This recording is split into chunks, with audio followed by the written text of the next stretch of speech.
But if we start with fire, fire is like the prime energy network of the human race. It all started for us with channeling energy.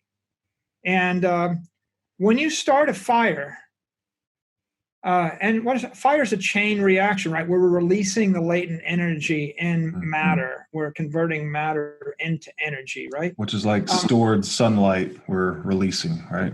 Stored sunlight. You're that human being, and you want to rise above the tigers and the packs of wolves and the other creatures and the snakes and the jungle. How are you going to do that? You're going to have to tap into and channel energy. And that's why Prometheus has such a incredible mythic place. Prometheus is to Satoshi, right? As fire is to Bitcoin. Bitcoin's a fire. It's a fire in cyberspace. And most people don't realize it, but it has its antecedents, right? And fire came along first. And when you think about what it means, and most people don't necessarily think very hard about it. You always had it, right? If you're an individual, what can you do with fire? Well, you can start by starting a fire so you don't freeze to death. That's pretty useful. You know, the fire will scare away the animal. So I start the fire. I can sleep around it and I cannot freeze. I can also put it around my camp, and then maybe something like a snake that would have slithered in and eaten me will go away. I can scare away insects and smoke away insects with it. That's useful. I can hunt with it. I can start a fire and I can drive the prey away from the fire, you know, and if I'm smart, I drive the prey from the fire off the cliff. I wait for them to trip. I go to the bottom of the cliff. I find one that broke its neck. You ever get in a fight with a horse or a fight with a hippopotamus or an elephant? It's not going to end well. This idea of heroic hand-to-hand combat is a great idea in the movies. It's an awful idea in reality. And if you went back 1,000,000 years, you would find that your great whatever grandparent thought you're pretty freaking stupid to fight hand on hand with anything or anyone. So I hunt with it. I cook with it. There's a lot of biologists and the paleo theorists that make a very compelling argument that human anatomy actually evolved because we mastered fire. And when you're cooking something, you're pre-digesting it. And if you pre-digest something, not only do you increase the scope of the foods that you can consume, you also accelerate and you increase the efficiency with which you convert that food into calories, maybe by a factor of 10 to 1 or 20 to 1. And if you can actually metabolize the food 10 times more efficiently, your digestive tract shortens, and the energy that your body expends in order to digest food can be redirected probably to your brain. Right? Animals that don't cook food have small brains. Animals that a human being can cook food can have a very short digestive tract, can eat anything. We're omnivores. We can go anywhere. We can metabolize calories that are very efficient. We can eat. Only takes us 10 or 15 minutes a day to get all the calories we need. There are animals that have to graze all day to get the calories they need. So fire is critical for that. It's critical for seeing, right? You channel your fire and you can light up a cave, you can light up a camp, you can light up a tent, you can light up any area. And with the seeing comes communicating. You ever travel through the ancient world, you see they'd have all these watchtowers. The Romans built watchtowers. You put a fire in the tower, you can see it from miles and miles away. You create a signal system. A certain presumptive arrogance or ignorance amongst modern men. We think that kind of everything worth doing was done in the past 2,000 years or 3,000 years. I kind of figure 100,000 years ago, people were doing all this stuff.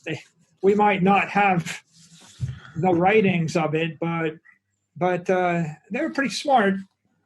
So I'm going to use the fire for all those things and then eventually for communicating. But once I figure that out, I can use it for hardening, right? I can cook things, right? I could harden the tip of a spear, right? I can use it to work metals, and eventually we used it to work metals, and that ushered us into, from the Stone Age to the Bronze Age to the Iron Age.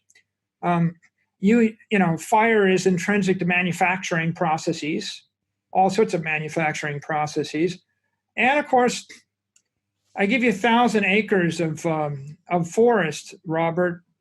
How are you going to clear it? Sounds like fire would be the easiest way. Tractor and 100,000 BC. Fire, you're going to burn it. Yeah. Right? So, I mean, everybody talks about, or I see these discussions, oh yeah, well, paleo man, they're all hunter-gatherers and they're just like walking around chasing after things that are running away from them. I doubt it. Yeah. like if I dropped you into 100,000 BC, I don't think you would unsolo chase after a bunch of stuff with four legs. I think you would start by finding a canyon and start a fire on one end and dig a trench on the other end and let a mastodon trip on it and break its neck. It's sort of life's way to take the most energy efficient strategy, right? That's why the eagle would drop the goat off the cliff and let gravity do its work, right? Instead of trying to fight it out. And it's interesting that you bring up fire, and it's almost as if we were using it to energize our strategies in the world, right? And I think, as you put it earlier, channeling energy through our intellect. And I think the one piece that maybe we didn't hit on as much as the intellect itself develops through trade and interaction, right? That's how we are more than the sum of our parts, is by cooperation. And that's sort of at the kernel of all economics, right? We have these ideas, we swap them, they become better over time, and we get to energize better and better strategies. The phrase, right? You're playing with fire. Be careful, you might get burned. Yeah, exactly. And what makes human beings unique is, as far as I can see, they're the only animal that plays with fire. Yeah. And from the point we started to play with fire, we started to evolve at a very rapid rate. Genetically, we evolved. Intellectually, we evolved. Sociologically, we evolved. And we talk about the fire of truth and the fire of faith. It's like, or the keeper of the flame. And the keeper of the flame really means something. If you have a city, a village, a civilization, a tribe, and you've got a fire and it goes out, you might very well die. You don't want that fire to go out. Mm-hmm. I mean, Bitcoin and the Bitcoin blockchain is a fire. We don't want it to go out either. We talk about feeding the fire of Bitcoin, and we talk about feeding the fire of faith, and simply being the keeper of the flame. It was an old idea thousands and thousands of years ago. I suspect it's the difference between life and death for humanity for 1,000,000 years. And when you've got fire, you started the fire, it's all good, but now I want you to go back 100,000 years and be running around in 42-degree temperature while it's raining on you. Or what happens when it goes to 20 degrees?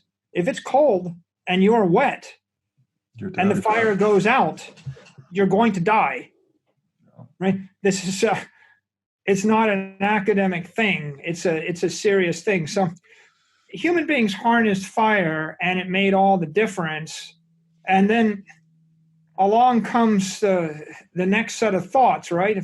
If you can harness fire, maybe you can develop a brain, and maybe you'll live long enough to use it.